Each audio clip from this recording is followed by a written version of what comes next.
Bom, meu convidado de hoje, pastor, evangelista, pai de 3 filhos, casado com a Adriana, com um ministério ativo em 3 países: Portugal, França e Inglaterra. Além disso, ele promove caravanas para Israel, é um empreendedor, uma mente ativa constantemente, e ele está prestes a lançar o seu livro agora, daqui a um mês ou dois, mais ou menos. Nós vamos saber um pouquinho sobre isso também. Eu estou ansiosa de poder ouvir ele e fazer com que vocês conheçam um pouquinho mais do nosso querido Márcio Albuquerque. Seja bem-vindo, Márcio. Poxa, Paula, depois dessa grande apresentação, fico até constrangido, mas muito bom, obrigado pelo convite, né? Estamos aqui, o que pudermos agregar, né? Estamos aqui disponível para isso. Vamos fazer essa conexão Brasil-Europa e saber um pouquinho como é o seu trabalho, né? E a sua vivência fora, porque muita gente quer conhecer como é fazer um trabalho evangelista ou ter um ministério fora e não tem esse conhecimento. Eu acho que você tem know-how para isso, já são muitos anos. Então, eu vou lá com a primeira pergunta, tá? Tá bem? Márcio, conta pra gente um pouquinho como é que foi essa trajetória e como você tomou essa decisão de dar esse primeiro passo para um ministério fora do Brasil. Bem, Paula, em primeiro lugar, né, cada um tem a sua história, né? Minha história pode ser parecida com a de alguns, porque no caso nós saímos do Brasil, no caso, como a maioria dos brasileiros, né? Nós saímos com a ideia de buscar uma vida melhor, né? Alguns saem do Brasil já com a ideia de abrirem um ministério, serem enviados como missionários. O nosso caso não foi assim. Muito pelo contrário, como eu falei, a gente saiu com a ideia de ir para Portugal, né? Como você mencionou, agora nós estamos na Inglaterra, mas nós fomos direto para Portugal. E quando nós chegamos em Portugal, nós chegamos com a ideia, né, de realmente ter uma vida fácil, ter uma melhor estrutura para a família.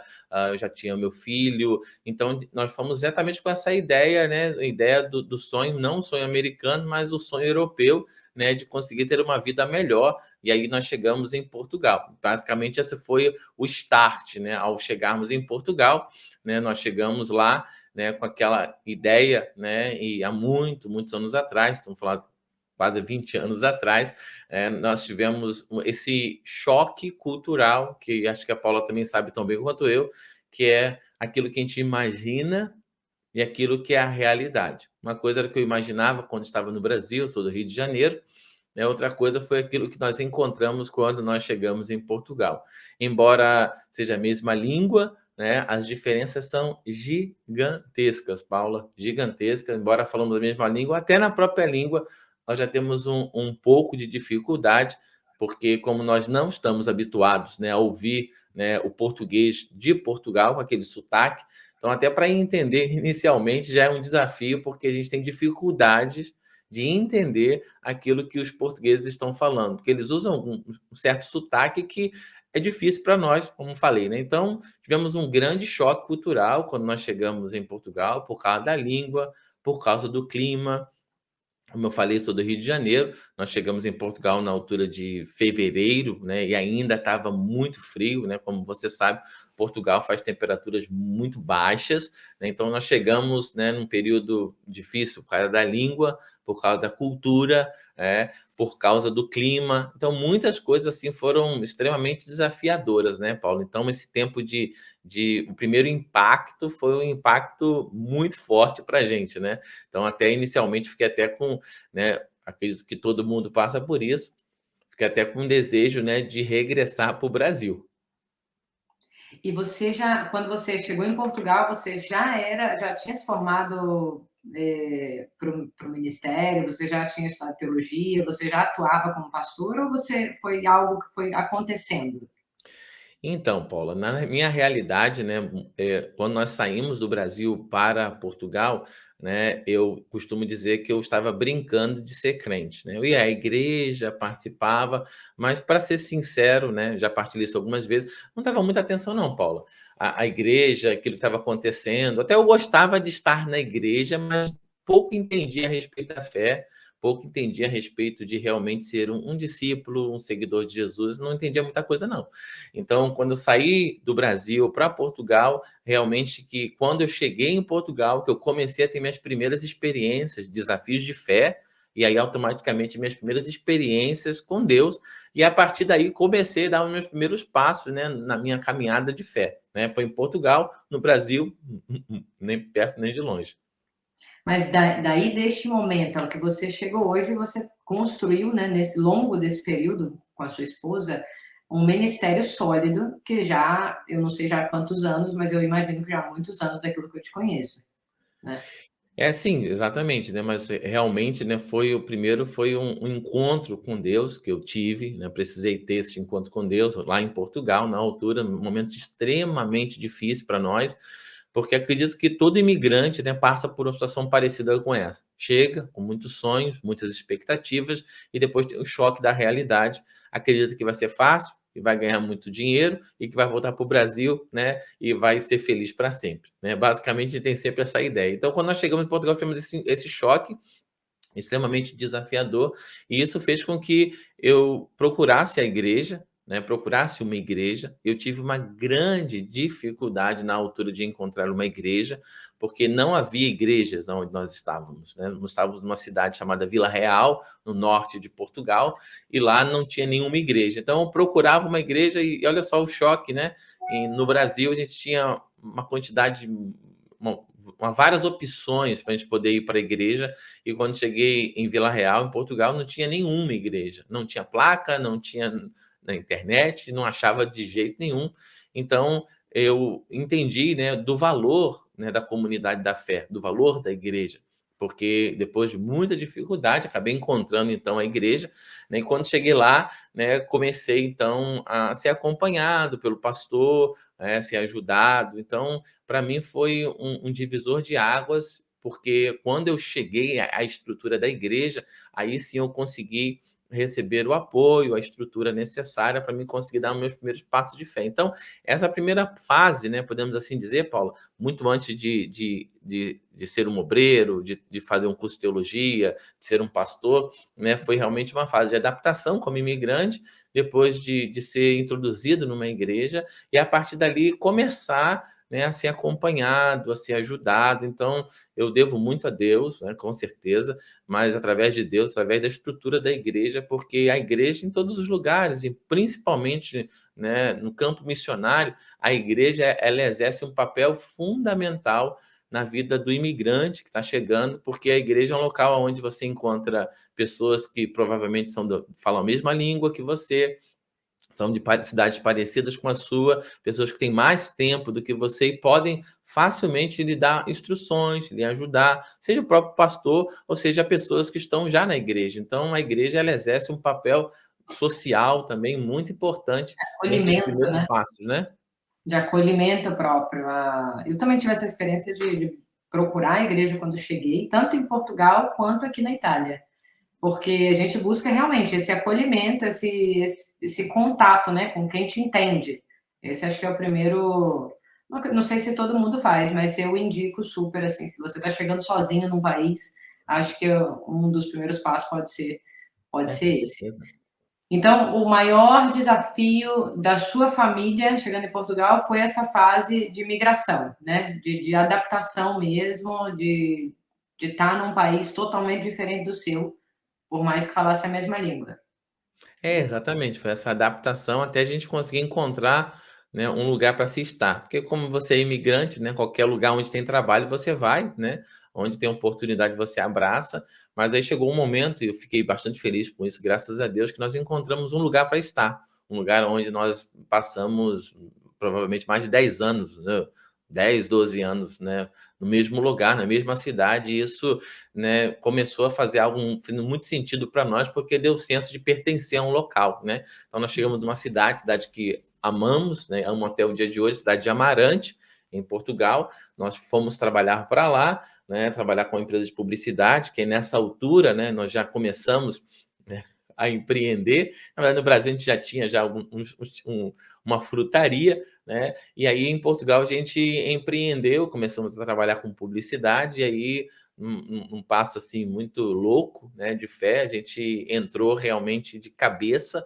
né, e eu consegui contratos com supermercados muito bons na altura, supermercado Lido, e aí começamos a trabalhar com uma empresa de publicidade, né? Então aí fomos trabalhar em Amarante, aí a partir dali começou essa, podemos dizer, a nossa segunda fase. Então a primeira fase foi a chegada, a luta, a dificuldade, né, a moradia, o aluguel, tudo muito difícil. Muito difícil, né? Não sei se é importante falar, mas acho que isso é interessante, que no nosso tempo que nós chegamos não tinha, né, WhatsApp, não tinha essa comunicação tão rápida. Nem E eu lembro, telefone, né? Eu lembro de não ter nenhum telefone. A gente eu, ligava, era, é na cabine, né? Eu ia para a era cabine, eu ia nesse aquelas nível. cabines igual tem em Londres, né? Aquela cabine vermelhinha de Londres, né? Mas a cabine na qual a gente ia lá e botava as moedas. Quando nós chegamos em Portugal, nós estávamos ainda na moeda de Portugal, que era o escudo, né? Eu lembro. Então, eu cheguei antes de chegada do euro, né? Então Você chegou em que ano em Portugal? nós cheguei em 99, 2000 aproximadamente, Você era chegou alguma na coisa. mesma época que eu em Portugal, porém eu estava em Barcelos e você estava em Amarante. Olha Perto. só, então, nós chegamos Mesma nessa altura, e quando nós chegamos lá, eu me recordo que a minha esposa e eu também ligava para minha mãe, a gente botava as moedas de 100 escudos, né, na cabine, e demorava cerca de 30 segundos. Basicamente era só para falar, olha, estamos vivos, né, estamos bem, temos saúde, está tudo bem, um abraço, tchau. Tipo assim, era só para notificar que a gente estava vivo, porque não tinha telefonema, né, mandávamos ainda carta, né? Então, realmente muito desafiador. Então, essa foi a primeira fase, a fase muito difícil, a adaptação de comida, de restrição, de não ter geladeira, de não ter cama, não ter quase nada realmente, uma dificuldade muito grande dessa primeira fase. Depois chegamos nessa segunda fase, foi quando a gente começou, então, aí sim, a ter um trabalho, né? Como eu te falei, né? Te entrou num caminho assim bem louco, né? De abrir uma empresa, né? E Deus nos abençoou e aí nós começamos a trabalhar, fomos para Amarante e a partir de Amarante começamos então essa segunda fase. E ali você, depois de em quanto tempo você recebeu, no caso, o seu chamado, que você teve esse encontro com Deus, que você falou, vou dedicar a maior parte do meu tempo a Então, restaurar vidas. quando nós chegamos em Amarante, já estávamos nesse processo, porque nessa altura, Paulo, eu já tinha sido batizado na igreja anterior onde nós estávamos, em Viseu, né, uma cidade pequena chamada um lugarzinho no meio do nada, chamado Vila Nova de Paiva, né, difícil encontrar.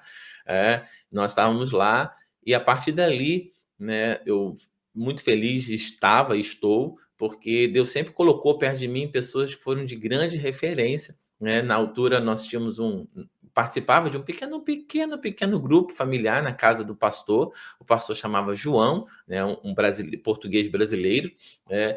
E eu vi ali alguém com um temor, um respeito, uma reverência para as coisas de Deus que me impactou muito e foi um referencial. Né? Podemos dizer assim, um referencial para mim, porque eu vi ali um homem muito sério, um homem compromissado. Nós éramos cerca de 8 pessoas, talvez, 10 pessoas, não mais, mas era uma pessoa que era extremamente fiel. E eu me recordo, acho que é importante falar, o primeiro impacto que eu tive, Paula, foi numa situação que um familiar dele, né, deixou para ele, ou deu para ele um cordão de ouro, né, um cordão de ouro bem bonito, pesado, né? Atenção, estava dando meus primeiros passos na fé, e aí o cordão de ouro tinha uns elementos assim, né, de crucifixo, de Jesus pendurado, morto, e ele disse: Olha, desculpa, mas eu não posso receber isso, não vai de acordo com a minha fé. E eu fiquei assim, eu falei, poxa, mas não faz sentido, isso é ouro, gente, isso vale muito dinheiro, como é que o pastor não quer um negócio desse? Fiquei assim, pensando assim, né? E ele falou, não posso, e ele devolveu para a familiar que deu o cordão para ele, né? E eu falei assim, mas, meu Deus do céu, mas por que ele... E eu, depois, né, posteriormente, né, fui ver realmente, né, a seriedade, né, o compromisso dele, do pastor João, hoje já dorme no Senhor, né, e foi um grande referencial para mim. Então, lá em Vila Nova de Paiva, eu já tinha sido batizado por ele, né, e cheguei em Amarante. Quando cheguei em Amarante, já batizado, né, procurei uma outra igreja, e aí também um motivo que me dá muita alegria, Paula, que eu encontrei a igreja, né, na qual hoje eu sou pastor dela. Ou seja, eu comecei na igreja, isso é algo que nos dá, não orgulho, né, mas certa alegria, porque eu estou na mesma igreja, né, há mais de 20 anos, né, posso assim dizer, e a igreja na qual eu dei meus primeiros passos, né, como obreiro, onde eu fui separado as funções eclesiásticas, onde a minha esposa foi batizada, é a igreja na qual hoje eu sou pastor dela, né? Então, nós começamos nesse caminho, né? Chegamos, então, em Portugal, chegamos em Amarante, aí a Igreja Novo Dia, é onde nós estávamos, e onde nós estamos até hoje, graças a Deus. Nós começamos, então, lá nesse papel, assim, de começar, né, a trabalhar, porque na verdade, né, continuando a situação, Paulo, eu não queria, tipo assim, não houve assim, eu quero ser pastor, eu quero ter o meu ministério, eu quero ser conhecido. O que estava no meu coração era a ideia de ajudar o pastor, né? A nossa igreja tinha talvez 20 pessoas, 30 pessoas talvez, e eu vi ali que o pastor estava muito atarefado para buscar os irmãos, arrumar a igreja, limpar, pintar. Eu cheguei para o pastor com boa vontade e disse: pastor, o que você precisar, eu estou aqui para ajudar. Precisa de alguma coisa para pintar, para buscar um irmão, arrastar uma cadeira, qualquer coisa que seja feita que não tenha nada espiritual, estou aqui. Né? O espiritual Queria não. servir. Hã? Você queria servir ao ministério. Mas Servir, porque, tipo assim, nada espiritual, né? Tudo que não fosse espiritual, eu estava disponível. ok, ok. E daí simplesmente E você. a partir daí, eu sem me aperceber, eu comecei a trabalhar, né, na parte espiritual. O pastor um dia, né, dois fatos acho que é importante reforçar, que acho que fica bem claro essa segunda fase. 2 fatos, um deles foi que, éramos 5, 7 pessoas, o pastor diz: "Olha, Márcio, vamos ter a reunião de oração na próxima quinta-feira, e eu vou orar e eu vou pedir para você orar também". Eu falei: "Não, pelo amor de Deus, não faz isso não, pede não, pede para orar não, que me dá um negócio na minha barriga, passo mal". "Não, Márcio, você vai ficar com o olho fechado e eu vou orar, eu vou pedir para outras pessoas orarem e você levanta a voz para orar". Eu falei: "Não, pastor, não vai dar certo isso não". E aí chegou na quinta-feira, eu estava quase desmaiando, Paulo, me sentindo mal, né. Atenção, 5 pessoas, né, 7 pessoas estávamos lá, né, o pastor orou, e o pastor: "Olha, eu queria pedir que outra pessoa pudesse orar agora", ele estava do meu lado, ele apertou a minha mão, que era tipo o código que para mim orar. Olha, eu mexi o meu olho, meu coração palpitou, achei que eu ia desmaiar, faltou energia, faltou oxigênio, faltou tudo. Não consegui, fiquei bloqueado completamente. Acabou, e o pastor disse: "Márcio, mas por que você não orou?" Eu falei: "Pastor, eu não sei essas coisas aí não, não dá certo para mim não esse negócio". Ele diz: "Não, Márcio, na próxima quinta-feira você vai orar". E assim foi. Chegou na próxima quinta-feira, muito nervoso. Ele diz: "Outra pessoa vai orar", aí pediu para mim orar. Eu estava já nervoso, nervoso. E aí eu não sei se você gosta de futebol, Paula, mas minha oração parecia exatamente como o narrador daquele jogo pela rádio, né? Amém. Foi Mas basicamente sabe que não assim. dá nem para acreditar, porque eu que te conheço hoje já há alguns anos, né, sei lá, quase 10 anos, e eu sei como você fala, e você tem facilidade para falar, para orar, para não, quase não dá para acreditar que você ficava nervoso, tá igual a mim quando tomava o calmante para poder fazer uma entrevista para 5 pessoas, né, uma reunião. Não, foi exatamente assim. Eu orei. Deus abençoe o mundo todo o planeta em nome de Jesus, amém. Acabou assim, oração em 10 segundos, nem 10 segundos talvez durou, né? E eu falei: "Nossa, graças a Deus acabou", né. Aí o pastor continuou investindo em mim, depois chegou um outro pastor que está também já dorme no Senhor, o pastor Elcimar, aí começamos a trabalhar juntos, né. E aí eu comecei a me envolver devagarzinho com o grupo de jovens, começamos a trabalhar, começamos a envolver os jovens, começamos a ter um movimento de jovens em Portugal muito especial, chamado Aliança Jovem. Nós reunimos várias igrejas interdenominacionais para fazer eventos para jovens. Então foi um momento assim muito legal. Começamos a se envolver com teatro, fizemos um teatro Paixão de Cristo, fizemos cartazes na rua, levamos as pessoas para a igreja, assim, para o teatro, melhor dizendo. Poxa, foi bem legal, foi um tempo assim muito de um despertar. E aí, fechando e respondendo a sua pergunta, Paula, chegou um momento em que realmente eu entendi ali que Deus tinha, talvez, tinha não, tinha com certeza um chamado na minha vida, que um momento dividido em duas partes, né? Era um grande culto de jovens na altura, né? E um casal de jovens da nossa igreja não estava querendo ir porque brigou. E eu saí da igreja, falei, pastor, falei com o pastor, falei, pastor, se eu fico aqui, vai começar o culto, o senhor faz, por favor, a abertura, que eu vou lá visitar o casal, porque eles não querem vir na igreja, porque aconteceu um problema lá, vou lá visitar eles, rapidinho eles vêm para a igreja. Quando eu estava saindo, o pastor me segura pelo braço, e ele me diz assim, Márcio, você tem um coração pastoral, você é um pastor. Eu não tinha nenhuma função na altura. Aí eu fiquei assim, não entendi, pastor, e fui embora, né? Pô, fiquei com aquilo. Aí ele diz assim: você é um pastor porque você está trocando um culto por um casal. Você está deixando uma programação da igreja, que era uma reunião de jovens bem legal que a gente estava fazendo, para poder falar com um casal. Isso é pastor, você é um pastor. E depois fiquei com aquilo, né? E fui, né? E por acaso, né, Paula, esse primeiro casal que eu fui aconselhar ou ajudar acabou se divorciando. Ok. Pronto, não, Pelo não menos foi. você não desanimou, né? Não, não, não, não. Porque eu entendi, de repente não tinha nada a ver comigo, né? Pronto, fiz aquilo que estava ao meu alcance, né? Aquilo que eu poderia fazer, aquilo eu pude fazê-lo, né? Então, após isso, né? Eu me recordo que um dia estava falando de Jesus para um senhor e esse senhor veio com muitas perguntas, né? E disse: Olha, a Bíblia ela foi escrita por homens. A Bíblia está cheia de erros, cheia de falhas. A sua fé é uma fé muito errada, Márcio. E aí eu me recordo, né, falo isso algumas vezes, né, de que eu fui falar do amor de Deus para ele, né, tentar ganhar ele para Jesus e eu voltei duvidando da minha salvação. Ele era convincente. É porque eu não tinha as bases, né? Eu tinha disposição, tinha o coração, mas não tinha fundamentos.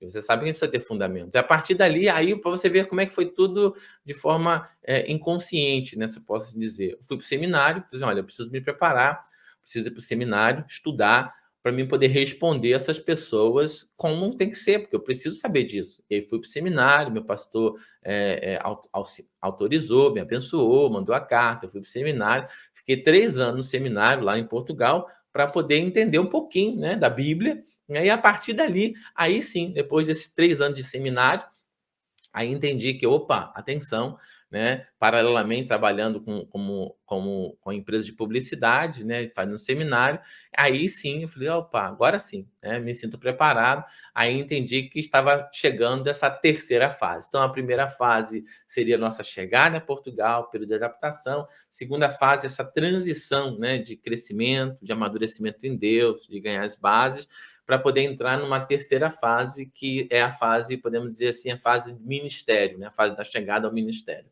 E aí você nunca mais parou de falar. O Espírito Santo atuou em você e você nunca mais deixou.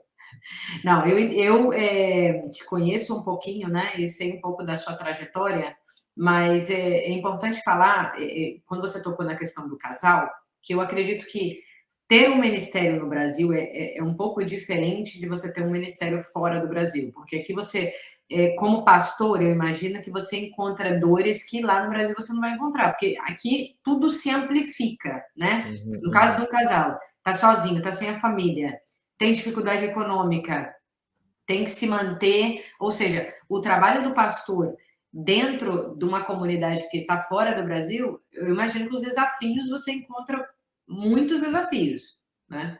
Porque não é a mesma coisa, né? Ele só tem, ok, o casal só tinha você, se separaram no fim. Não era culpa sua, não foi culpa sua.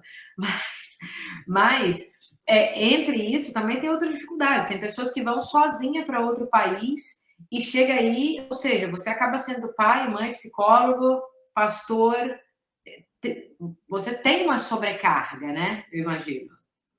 Ou não, é Ah, tudo easy.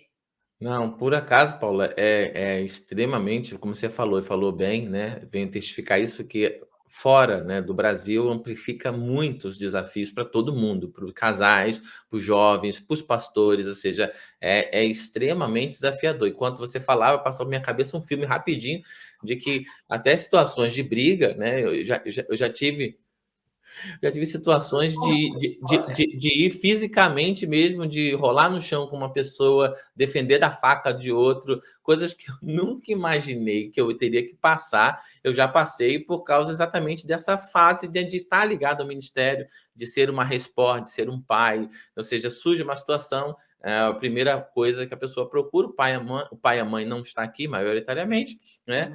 Vou procurar quem? O pastor. Primeira coisa que vou ligar, liga para o pastor. Então, o pastor realmente, além de lidar com essas coisas, houve situações realmente que até a minha integridade física foi colocada em risco, né? Mas pronto, né? Isso faz parte, né? Então, tem sim essa amplitude, né, do desafio ministerial.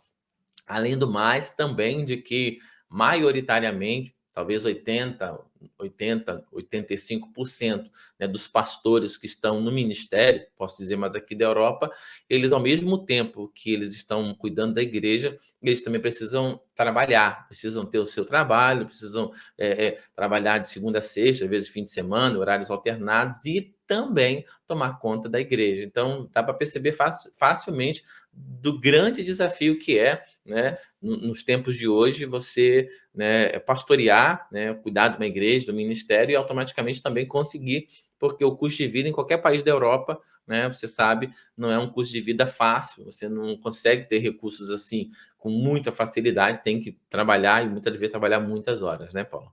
Isso é legal tocar, porque tem pessoas que têm a mentalidade de que a pessoa, por exemplo, você tem um ministério grande em 3 países, e a pessoa pode dizer, ah, não, ele vive da renda da igreja.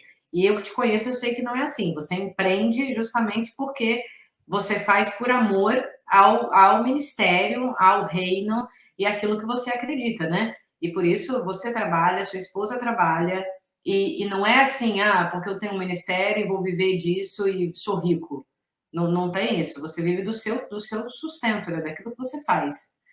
E por isso que não é tão fácil, eu acredito que quem sai do Brasil para evangelizar ou quer fazer um ministério fora, quer construir esse ministério, tem que entender que tem essas dificuldades no meio do caminho, né? E tem que ter muito amor pela causa para continuar, justo? Sim, sim, com certeza, Paulo, né? Realmente é muito por aí, né? Existe esse grande desafio, né? Que é ao mesmo tempo trabalhar, como você falou, sim, eu trabalho, né? Tenho meus negócios, né? Minha esposa trabalha, a gente faz outros trabalhos e também, né? Como a gente chegou a mencionar, né? Simultaneamente nós tomamos conta, sou responsável, né? Como pastor titular, né? Da igreja aqui na Inglaterra, em Paris e em Portugal. Então, simultaneamente, né, tentamos fazer o melhor para poder dar o suporte a nossas igrejas em Portugal, nossa igreja na França e o cuidado pastoral da igreja local aqui no Reino Unido.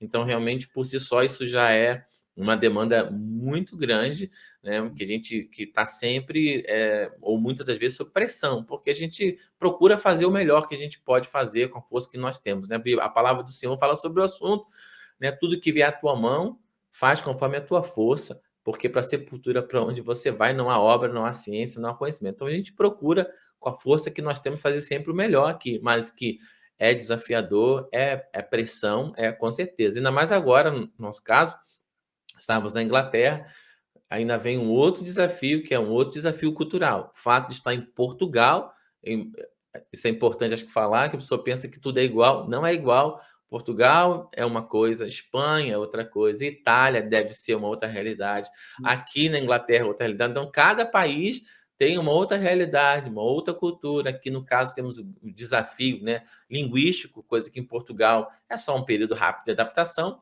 mas aqui você precisa aprender a dominar o idioma, e um problema muito grande que acontece em toda a Europa, né, é os brasileiros que chegam e têm uma grande dificuldade por causa da idade, por causa da escolaridade que não teve, uma boa escolaridade no Brasil, a dificuldade de conseguir aprender o idioma, né, do país onde você está vivendo. Então, sem sombra de dúvida, um grande desafio, e aí por causa disso você tem empregos menos qualificados, você não tem condição de você crescer muito, e você fica tipo num ciclo vicioso pelo fato de você não saber falar o idioma, não conseguir se comunicar, precisar sempre de ajuda. Então, é muitos desafios, Paulo.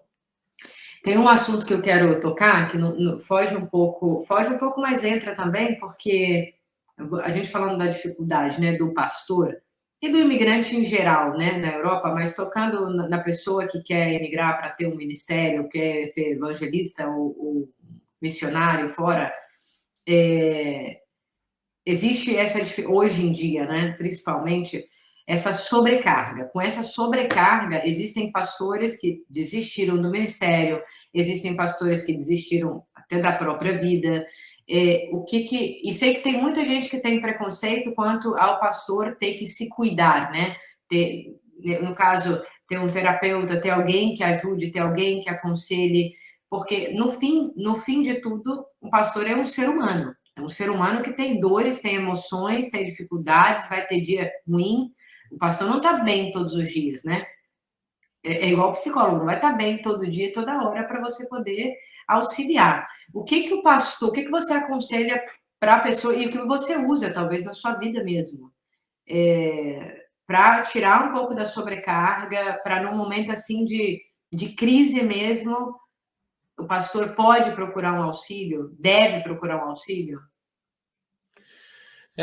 Bem, Paula, com certeza, né? Porque o que que a gente consegue ver hoje, né? E isso é muito bom, graças a Deus, que durante muito tempo, durante muitos anos, podemos assim dizer, foi criada uma cultura, podemos falar uma cultura brasileira, maioritariamente, uma cultura de que pastor não fica doente, pastor não tem problema emocional, pastor não tem problema com os filhos, problema familiar, porque ele é um pastor, né? Um servo de Deus. Então, se ele é servo de Deus, um homem de Deus, automaticamente tudo vai dar certo sempre. E aí, só que a gente foi vendo a realidade, né? E, infelizmente, algumas pessoas foram exponencialmente expostas nessa situação de que não é bem assim, né? Porque pastor, antes de ser homem de Deus, ele é homem. Depois pode ser de Deus, mas antes ele é homem.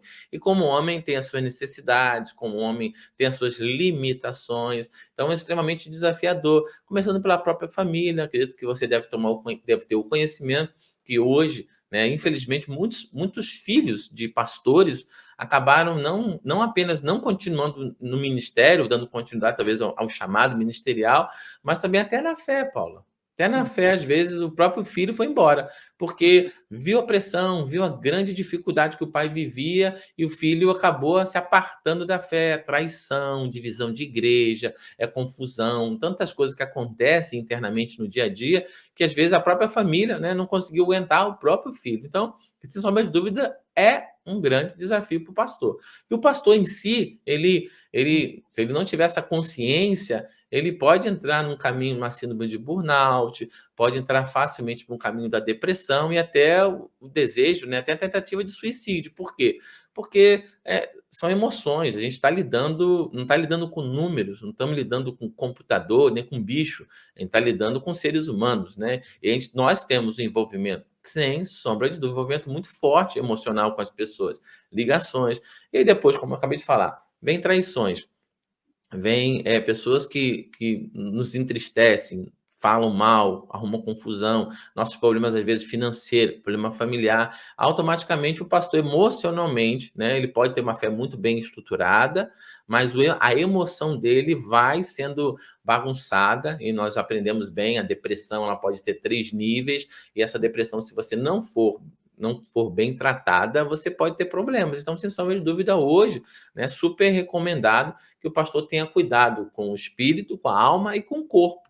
Né? São coisas que nós precisamos para ter um ministério longévulo, né? Longínquo, né? Para ter um ministério frutífero por muito e muito tempo, nós precisamos sim ter esse cuidado, né, emocional, e aí sim, é super recomendado quando é necessário. Eu já tive essa oportunidade, já tive essa necessidade de procurar apoio profissional, né, externo, de um psicólogo, para poder ser acompanhado, para ser ministrado, porque parece que é bonito, né, mas é difícil, Paula, não é fácil, não. Não, é bom deixar a dica porque as pessoas podem procurar ajuda, né? Antes Devem. da dificuldade chegar a sobrecarregar, sobrepassar os limites da pessoa, que ela procure ajuda, né? Talvez primeiro do pastor e daí vai ser aconselhada a procurar, porque eu imagino que vocês têm um pastor superior, né? Que você pede conselhos. Eu acho que é um pouco, tem uma hierarquia um pouco. ou não? No seu Sim, dia a dia? sim, tem sempre uma estrutura e essa é a função, né, porque como eu falei, né, a depressão pelo menos em 3 fases nós podemos pegar ela, né, podemos entender ela como ela pode ser, na área da saúde, né, aí questão de hormônios, você precisa talvez ser medicado, precisa ser acompanhado por um médico, pode ser algum déficit que você está tendo. Então tem essa parte da depressão, tem a depressão a nível emocional, traumas no passado, situações que não foram bem resolvidas e podem culminar nesse choque cultural da realidade que você precisa ser acompanhado, ou pode ser também algo espiritual, né? Então, tipo assim, o nosso papel como pastor, né, buscando sempre a sabedoria, é tentar detectar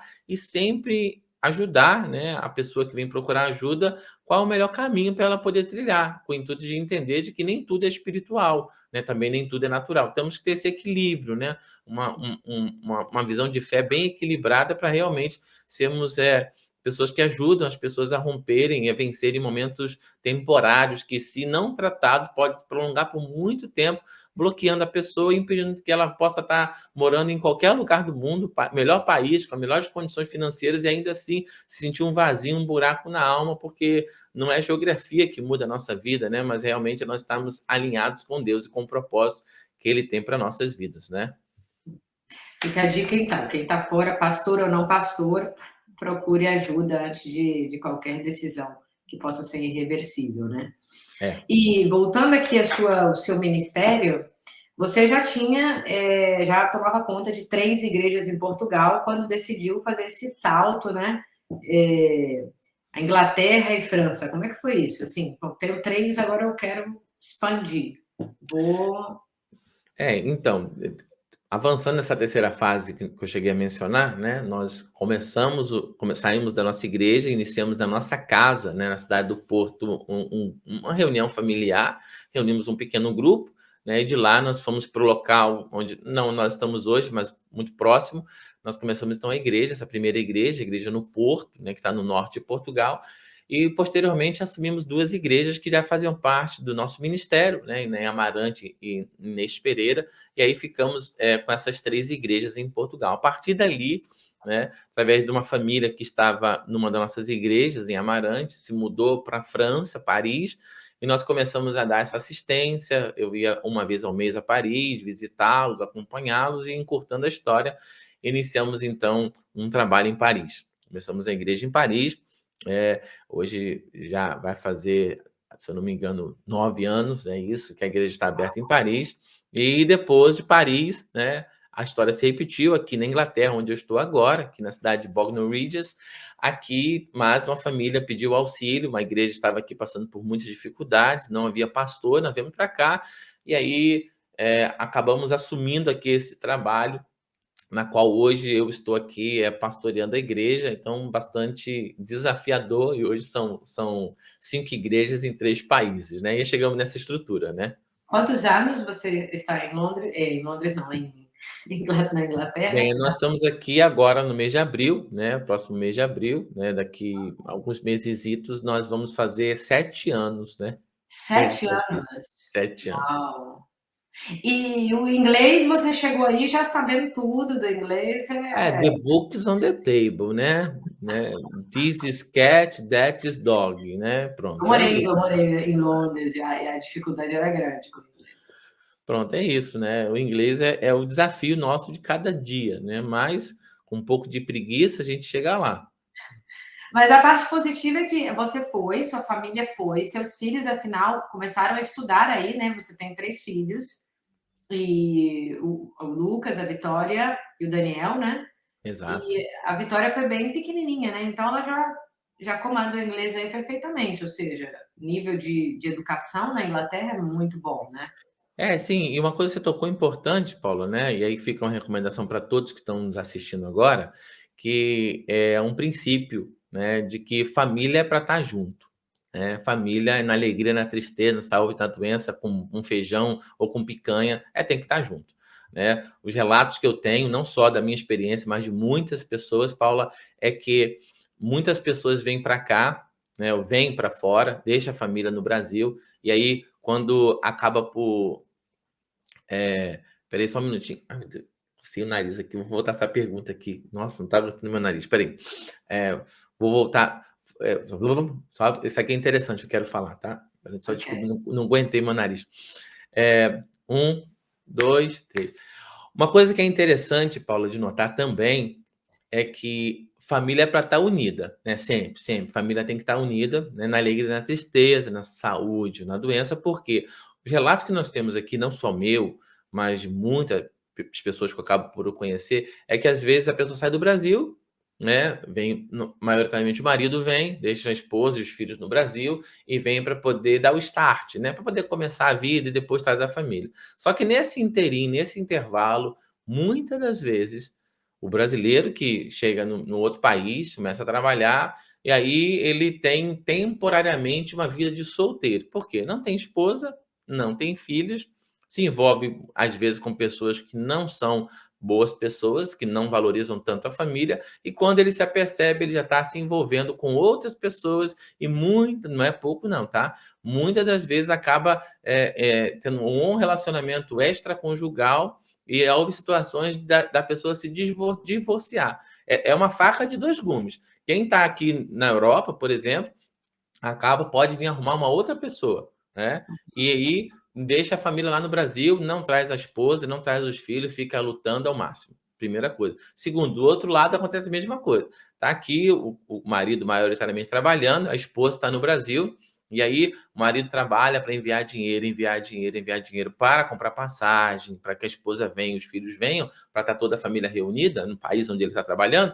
E aí já ouvi vários casos de que às vezes a esposa também, porque está sozinha, né, está vulnerável, conhece um amigo, o amigo vira muito amigo, e aí o que, que acontece? O dinheiro que o marido está trabalhando aqui envia para o Brasil, a mulher arranja uma outra pessoa lá, e aí, ou seja, pode se romper dos dois lados, tanto na Europa como no próprio Brasil. Então, é uma situação delicada, e é claro que você pode dizer, mas espera aí, eu não tenho como ir com todo mundo, a gente não tem dinheiro, não vai dar certo. Cada realidade é uma realidade, né, Paula? Mas, sem sombra de dúvida, aqui fica um alerta de que família tem que estar junto, né? É bom vir todo mundo junto, ou fica todo mundo, ou vem todo mundo, porque esse negócio de ficar passando o tempo, né? Houve situações que eu não quero entrar em detalhes, situações assim trágicas, relacionadas exatamente com isso. E eu digo mais, até pessoas que são da fé, pessoas que caminham na igreja, pessoas que têm ministério. Então, isso é algo que é suscetível a qualquer tipo de pessoa. Não, eu acredito que em relação a um casal pode realmente ter essa dificuldade. Nós chegamos aqui, toda a minha família está na Itália, né? Ok. Mas tinha essa questão do dinheiro, né? Realmente, de fato, eu e minha mãe viemos primeiro porque não tinha dinheiro para todo mundo, para meus irmãos, etc. E depois, posteriormente, já vieram, né? No mesmo ano vieram. Então, eu entendo que tem essa barreira econômica, que nem todo mundo vai ter condição, mas no fato do casal, eu entendo o seu ponto de vista e acredito que é realmente mais ou menos isso. É. Sim. Agora, você, nesse momento, você está na Inglaterra e pretende, quais são os seus planos para o futuro? Ir para a Alemanha, vamos para a Itália, vamos para a Espanha, ou seu pensamento é se estabelecer em Inglaterra e aumentar o seu ministério aí? Bem, nesse momento, Paula, né, nós recebemos da nossa igreja mãe no Brasil aquilo que a gente chama de emancipação. Em outras palavras, quer dizer que nós recebemos Está sozinha. autonomia, né? Você está sozinha. Recebemos a autonomia para dar continuidade ao trabalho. E é um grande desafio. Então, nós estamos hoje reestruturando o ministério, e temos com certeza o desejo de seguir expandindo, né?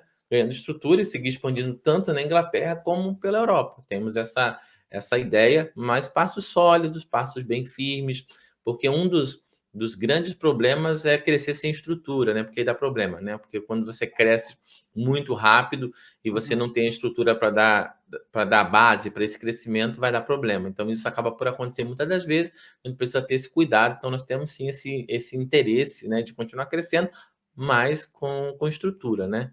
Eu falo que você não é um pastor habitué, né? Que você utiliza a publicidade para fortalecer o seu ministério, né? Você usa tecnologia, você usa rede social, você está sempre tentando inovar, né?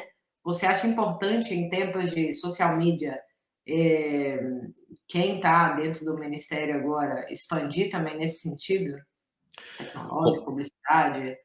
Bem, Paula, com certeza, né? Nesse momento, né, a igreja, né, o pastor que não está, porque não adianta só você fazer, né? Nós vimos na altura da pandemia, explodiu basicamente a criação de live, vamos fazer live. Só que o que acontece, né? Nós temos que ter uma visão muito clara do que estamos fazendo. Por quê? Porque não adianta só fazer live, pegar o seu celular, o smartphone, sair apertando, você vai captar um áudio ruim, vai ter uma imagem ruim, e isso pode ser muito bom, né, para quem tem ligação muito íntima com a igreja ou com o pastor. Minha mãe vai ver, meu pai vai ver, mas mais ninguém vai ver. Ou seja, nós ficamos restritos com a potencialidade da internet. Então, algo que é importante, em primeiro lugar, né, temos que estar online, temos que estar ligados. Mas não adianta só estar ligados online, porque a concorrência ela é muito, muito grande. Então, se a gente não trouxer algo com nível de profissionalismo, a gente não vai ter tanta relevância. Então, é super importante, primeiro, estar ligado, sim, com lives, com os canais, com as redes sociais, com o site, com tudo aquilo que é importante a igreja ter, o ministério ter, mas também, além disso, precisamos ter qualidade. E para ter qualidade, sem sombra de dúvida, Paulo, a gente não pode contar com um irmão da igreja que é um entusiasta, que sabe mexer no Canvas para fazer uma artezinha aqui ou lá, né? Com um nosso sobrinho, com alguém que é com um jovenzinho para poder, vamos dar ali um valor para ele fazer isso para nós. Ou seja, a recomendação é, se você quer ter um ministério sólido, você precisa investir. Investir para ter bons profissionais, boas empresas para trabalhar para você e automaticamente também dentro da igreja você ter bom material para você conseguir produzir bons conteúdos para realmente ter essa relevância que é hoje uma demanda grande, que a igreja precisa preencher essa lacuna, né? Uhum. E você, já tocando na sua parte empresarial, né? Porque eu sei que você usa essa parte também no seu ministério, mas você é um empreendedor. Então, quando a gente fala das caravanas para Israel, eu sei que você tem uma paixão muito grande por Israel, já foi centenas de vezes para lá, e, e eu te acompanhei em praticamente muitas delas aí, à distância, e é uma maneira de empreender e também de atuar na sua fé, né? Porque eu sei que cada vez que você vai lá, você tem um milagre, você tem um encontro maior e você tem uma experiência. Qual foi sua maior experiência em Israel? Não só o empreendedor Márcio, mas o homem de fé, né? Um milagre que você recebeu. Bem, se for começar a falar de Israel, uma hora vai ser pouco.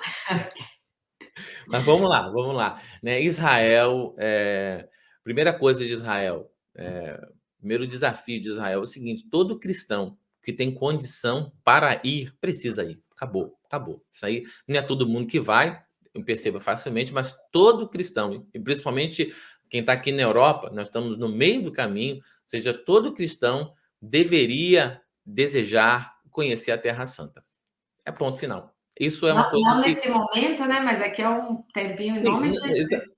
exatamente, né? Nós estamos a falar, nesse momento, nós estamos ainda, né, no resquício da guerra, mas Israel é um local, em primeiro lugar, muito seguro, né? E falo isso porque já fui a Israel muitas e muitas vezes, nunca tivemos nenhum tipo de problemas a nível da segurança, a nível de ficar preocupado, apreensivo, muito pelo contrário. Então, Israel é um país super seguro, um país que facilita muito a chegada de portugueses, europeus, principalmente brasileiros, para chegar em Israel. Então, é um país que tem toda a estrutura para você poder desfrutar.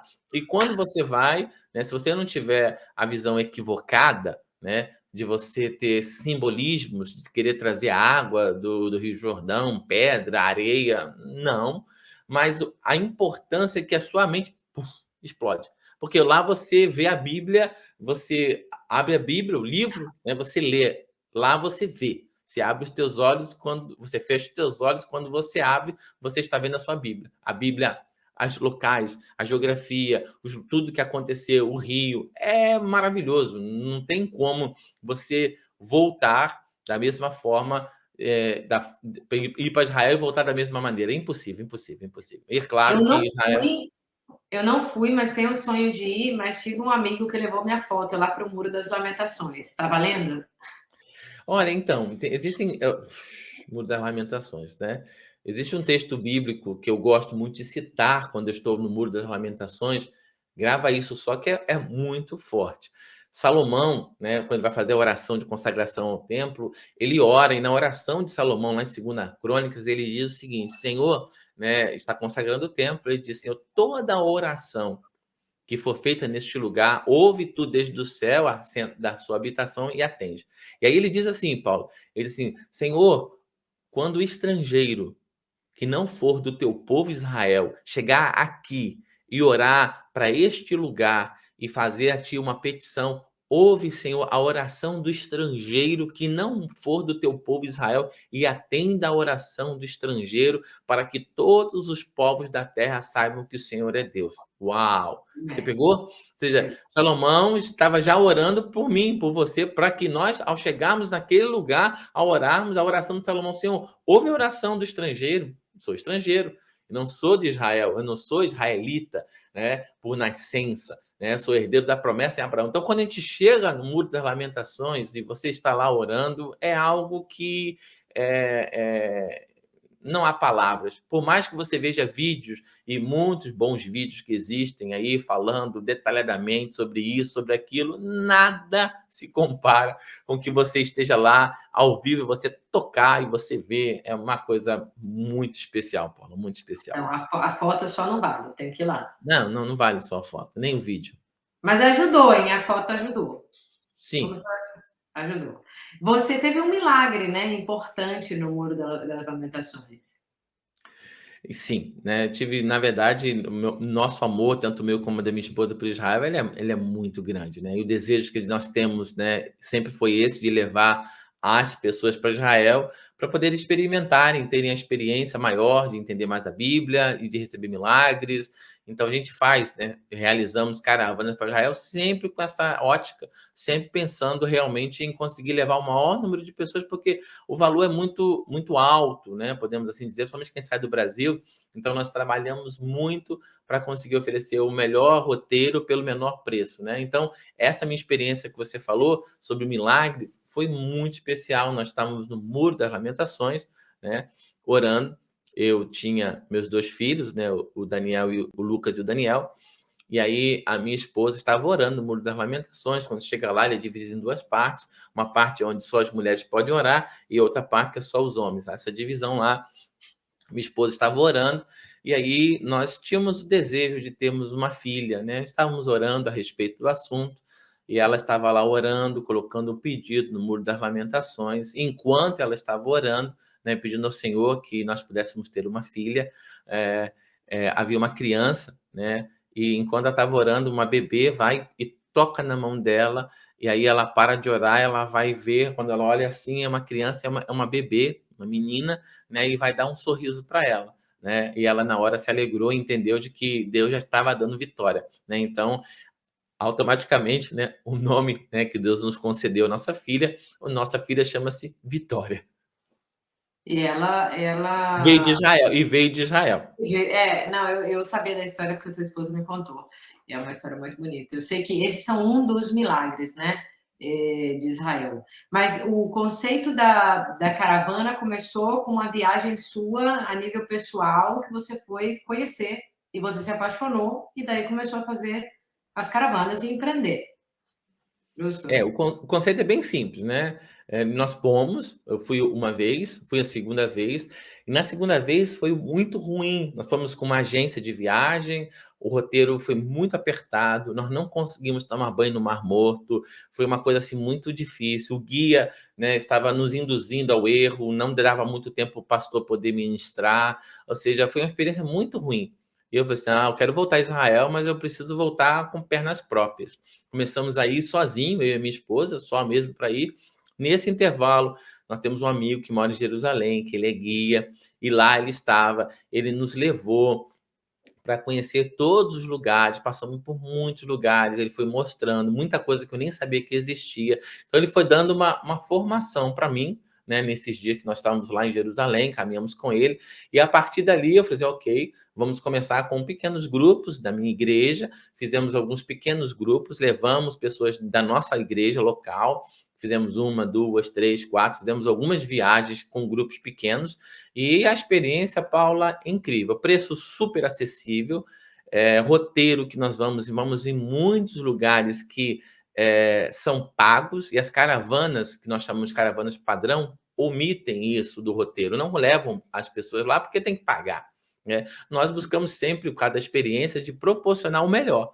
Então, a gente tem um preço muito mais reduzido, um roteiro muito melhor, né? E a experiência de estar em pequeno grupo. Geralmente, quando você vai na caravana, é muita gente, sempre alguém fica para trás para tirar foto, e sempre se perde, e a confusão, ia no ônibus, e a confusão, muitas das vezes, caravanas bem grandes, geram muito constrangimento. No nosso caso, né, a estrutura, né? O nosso preço é super acessível, né? Nosso roteiro é super especial e nosso grupo é pequeno, então a gente cria uma excelente conexão. As últimas pessoas que foram conosco tornaram-se amigas assim de dormir na casa um do outro, de tanta intimidade, né, de alegria que foi criado, um ambiente muito descontraído, com aprendizado, com oração. Então, uau, é tudo de bom, tudo de bom. Márcio, o que a pessoa pode esperar da caravana de Israel? O que tem de diferencial? Eu sei que você falou aí de tudo aquilo que é muito importante, né? Que é essa conexão e esse diferencial de não ser caravanas gigantes, enfim. Mas o que a pessoa vai ver na caravana com você? O que ela vai fazer?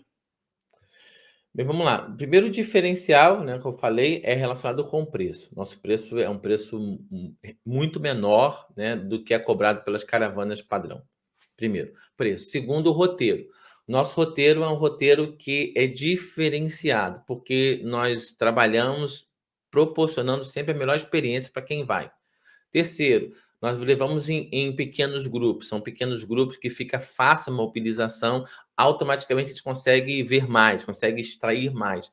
Quarto, nós temos a opção, que a gente vai de cada grupo, de a gente estender um pouco mais à noite, saídas à noite, nós vamos, por exemplo, nós vamos num local, né, que funciona como uma casa de oração 24 horas por dia. À noite, para quem está interessado, a gente vai e faz esse extra. À noite, para quem está interessado, a gente vai à Torre de Davi, tem lá um espetáculo maravilhoso à noite. Ou seja, a gente criamos hoje uma estrutura, um ecossistema muito bem montado para oferecer sempre o melhor para cada um das pessoas, assim, uma experiência muito particular, muito única. Então, hoje, né, tenho toda a alegria de poder partilhar um produto, que a gente pode assim chamar, que realmente assim vai atender exatamente a sua demanda. Por exemplo, é super possível nós fazermos um grupo pequeno com a sua família. Com a sua família e amigos, ou seja, você não precisa, né, esperar uma caravana, né, para outubro, dezembro, sei lá que altura for, e você entrar para ter 50 pessoas. Paula, é possível que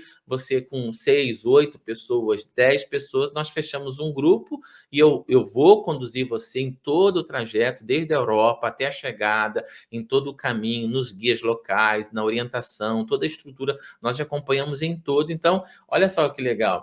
Basta que você tenha um grupo pequeno, sua família, basicamente, talvez um pequeno grupo de amigos, e a gente consegue fazer uma experiência maravilhosa, dormir no deserto, ir ao Mar Morto. Ou seja, é algo assim muito especial e altamente personalizado, que a gente pode até colocar, alterar algumas situações para proporcionar sempre o melhor para você. Ou seja, banho no Mar Morto, dormir no deserto, é todo diferenciado mesmo. Sim, Realmente, sim. eu tive pessoas que foram com a sua caravana e que adoraram ir na sua caravana, que ficaram muito contentes. E o fato também de registrar o momento, né? Porque você tem esse cuidado de registrar o momento da pessoa. Enfim, eu super recomendo. Não fui ainda, sou a próxima aí, assim que Israel. É prometido isso aí, eu vou, eu vou. Minha mãe também quer ir, minha irmã quer ir, então assim, eu espero ir em família e poder ter essa experiência na sua caravana, porque eu sei que da seriedade de tudo que tem por trás, né, do negócio, do homem, do pastor, da pessoa. E a sua esposa, ela tá muito envolvida, né, em todos os seus projetos. Sim, sim, sim. Como você falou, né? A gente também tem essa preocupação né, de registrar, fazemos fotos, vídeos, criamos uma experiência, assim, muito especial para quem vai, né. Também tem esse diferencial, Paulo. Na caravana que nós fazemos para Israel também tem esse diferencial que você mencionou. A gente vai a Masada, a gente vai no Mar Morto, a gente vai, tipo, de norte a sul de Israel, sempre procurando extrair sempre o melhor. Perdão que eu desliguei aqui. A sua experiência foi super positiva, é positiva em relação a empreender, mas como você faz isso, ministério, empreendedor, pai de família, pelo poder do Espírito Santo? A gente procura sempre, né, fazer. E uma coisa também é bem boa entender, né, Paulo? Bem fácil de ser entendida, porque é o seguinte, né? Deus sempre chamou quem estava em movimento, né? Você tem que estar em movimento, né? Deus nunca, você ao ler a palavra de Deus, a Bíblia, você nunca vai ver ninguém parado. Aí Deus, olha, já que você está parado, faz alguma coisa. Não, não, muito pelo contrário. Todo mundo que Deus chama para fazer alguma coisa é porque já estava fazendo alguma coisa, já estava em movimento, já faz parte da vida da pessoa, né? Então Deus quando chama Gideão estava fazendo alguma coisa, quando chama Paulo, quando chama Pedro, todo mundo estava fazendo alguma coisa. Então é algo que faz parte, né? Então nós estamos fazendo alguma coisa e buscamos sempre não fazer demasiado para não estarmos em problemas emocionais, né, psicológicos, mas a gente tem que estar sempre em movimento. Então, é claro, enquanto a vida é esperando, tem que estar movimentando. Nós não podemos estar parados, não. E você tem um projeto, não sei se você quer falar sobre isso, mas você tem um projeto para impulsionar, no caso, o trabalho pastoral dentro da publicidade, dentro da potencializar, né? Eu sei que você tem ferramentas e tudo isso. Talvez você não vai quer explicar sobre, mas se algum ministério quiser te procurar em relação a isso, pode. Bom, a gente vai deixar depois a descrição, né? Como automatizar alguns serviços da própria igreja, justo? É, ligado com isso, Paula, nós também, né, acabamos tendo mais um braço, né, nessa parte da automatização, o que quer dizer que não foi muito simples, né?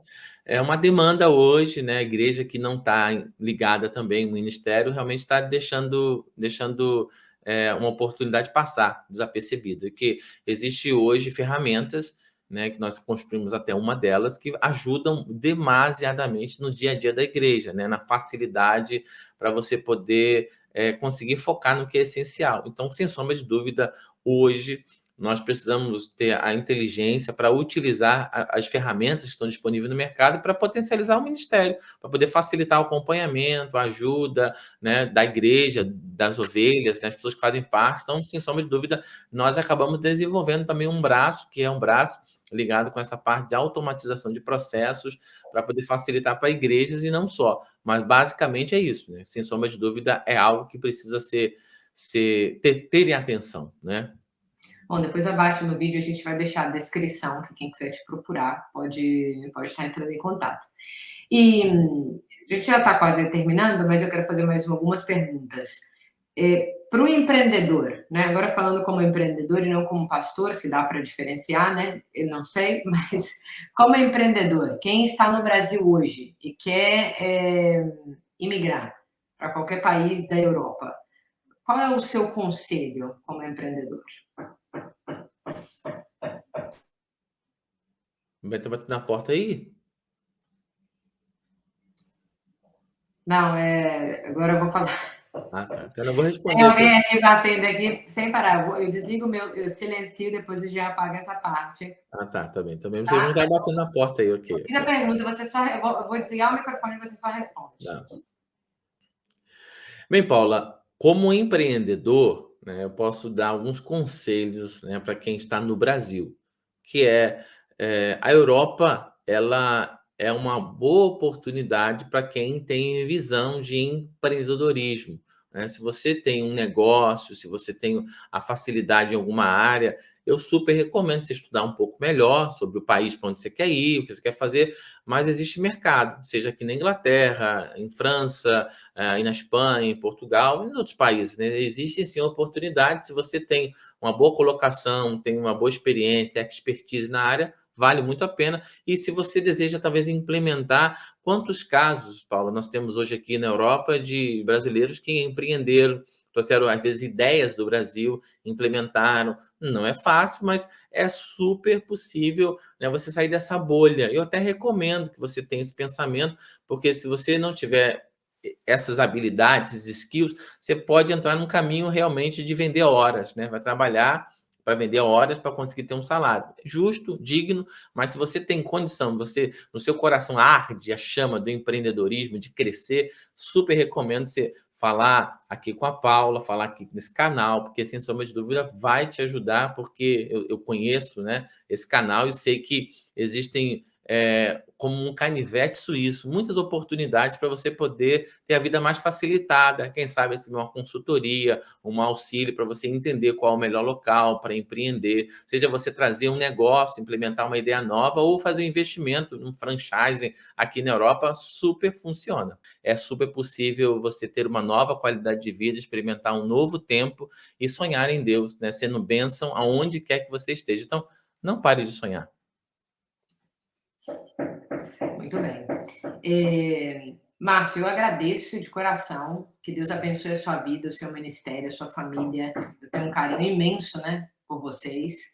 E muito, muito obrigada por estar aqui conosco. Suas redes sociais, se depois você quiser passar, ou se quiser já falar e deixar, de qualquer forma, nós vamos deixar escrito também.